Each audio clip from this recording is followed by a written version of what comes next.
आज की कहानी है एक शांत गांव की और उसके पास बसे एक घने जंगल की।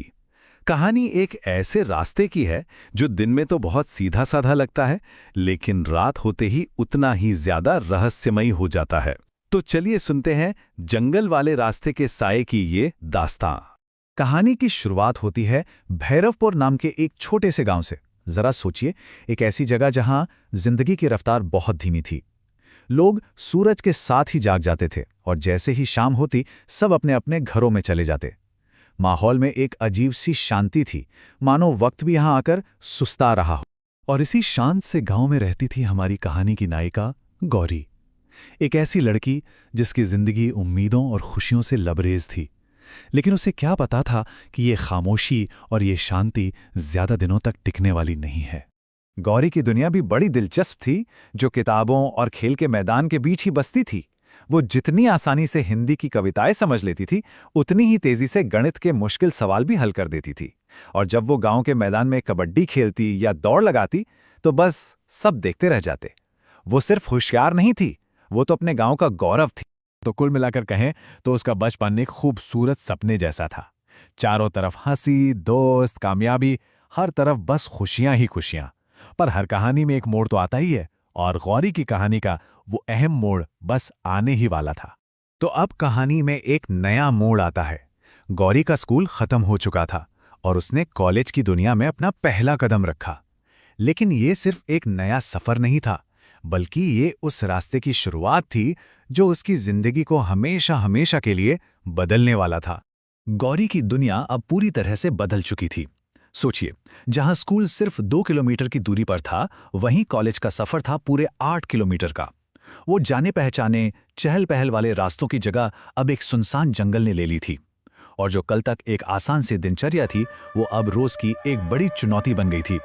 और ये जो जंगल का रास्ता था ना, ये खुद कहानी का एक बहुत ही अहम किरदार बन जाता है। ऊंचे ऊंचे पेड़ जो आसमान तक को ढक लेते थे।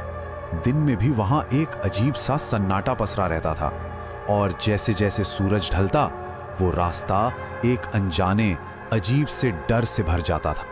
और बस यहीं से गौरी की कहानी एक साधारण गांव की लड़की की कहानी से एक डरावनी दास्तां में तब्दील हो जाती है।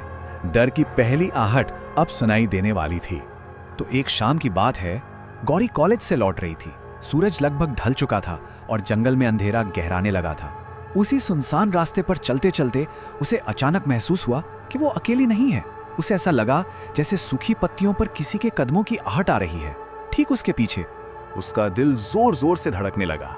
उसने हिम्मत जुटाई और तेजी से पीछे मुड़कर देखा। कुछ भी नहीं, दूर दूर तक सिर्फ पेड़ों के हिलते हुए साए थे और खामोशी।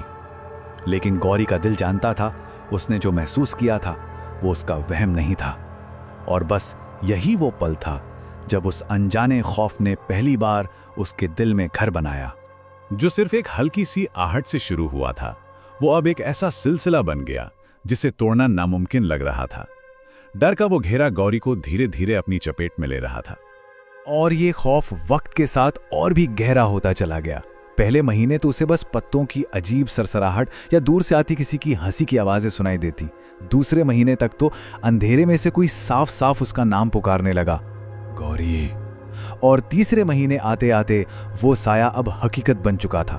एक लंबा काला साया जिसकी आंखें अंगारों की तरह दहकती थीं।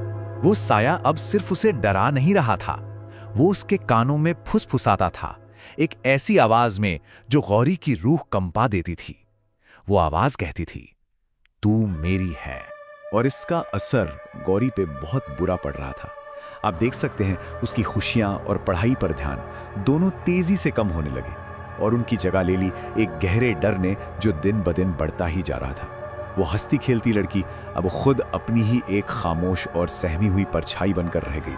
और सबसे ज्यादा दुख की बात यह थी कि इस डर में वो बिल्कुल अकेली थी। जब उसने गांव वालों से मदद मांगी तो किसी ने भी उसकी बात का यकीन नहीं किया।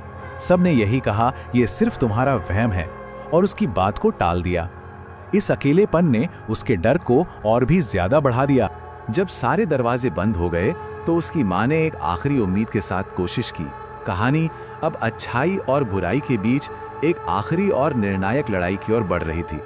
गौरी की माँ अपनी बेटी की ये हालत देखकर पूरी तरह टूट चुकी थी, लेकिन उसने हिम्मत नहीं हारी। उसने दिन रात एक कर दिए और आखिरकार उसे किसी ने संत रघुनाथ के बारे में बताया, जो इन बुरी शक्तियों से लड़ने की ताकत रखते थे। तो संत रघुनाथ ने अमावस्या की उस काली रात में उसी जंगल के बीचों बीच एक पवित्र हवन रचाया। जैसे ही उनके मुंह से मंत्र गूंजने लगे, हवाएं तेज हो गईं और वो भयानक जिन उनके सामने आ खड़ा हुआ। संत ने अपनी पूरी ताकत से मंत्रों का जाप और तेज कर दिया और फिर देखते ही देखते वो जिन पवित्र अग्नि की लपटों में घिर गया और एक आखिरी दिल दहला देने वाली चीख के साथ हमेशा के लिए राख हो गया। उस लड़ाई के सबसे मुश्किल पल में जिन ने अपनी पूरी ताकत से दहाड़ लगाई थी, ये मेरी है। लेकिन संत की आस्था और सच्चाई की शक्ति के आगे उसकी वो बुरी आवाज हमेशा के लिए खामोश हो गई। उस भयानक रात के गुजर जाने के बाद एक नई सुबह हुई। ये सिर्फ एक नए दिन की शुरुआत नहीं थी, ये गौरी के लिए एक नए जीवन की शुरुआत थी। जब गौरी ने आंखें खोली तो सुबह हो चुकी थी। सूरज की पहली किरणें उसके चेहरे पर पड़ रही थीं। उसने एक गहरी सांस ली और उसने महसूस किया कि सालों से जो बोझ उसके दिल पर था, वो हमेशा के लिए जा चुका था। वो अब आज़ाद थी। और ये कहानी यहीं खत्म नहीं हुई। गौरी ने ना सिर्फ अपनी जिंदगी को वापस पाया, बल्कि अपनी पढ़ाई पूरी की और अपने ही गांव की लड़कियों को पढ़ाने के लिए एक शिक्षिका बन गई। जो लड़की कभी डर के साए में जीती थी, अब वो दूसरों के लिए हिम्मत और रोशनी का प्रतीक बन गई। गौरी की ये कहानी हमें एक बहुत जरूरी बात याद दिलाती है कि अंधेरा चाहे कितना भी घना क्यों ना हो, साहस, विश्वास और सच्चाई की एक छोटी सी लौ भी उसे मिटाने के लिए काफी होती है। तो दोस्तों, आपको हमारी कहानी कैसी लगी? यदि आपको हमारी कहानी अच्छी लगी हो तो हमारे वीडियो को लाइक कीजिए, हमारे चैनल को सब्सक्राइब कीजिए और यह रोमांचक कहानी अपने मित्रों तक शेयर कीजिए दोस्तों।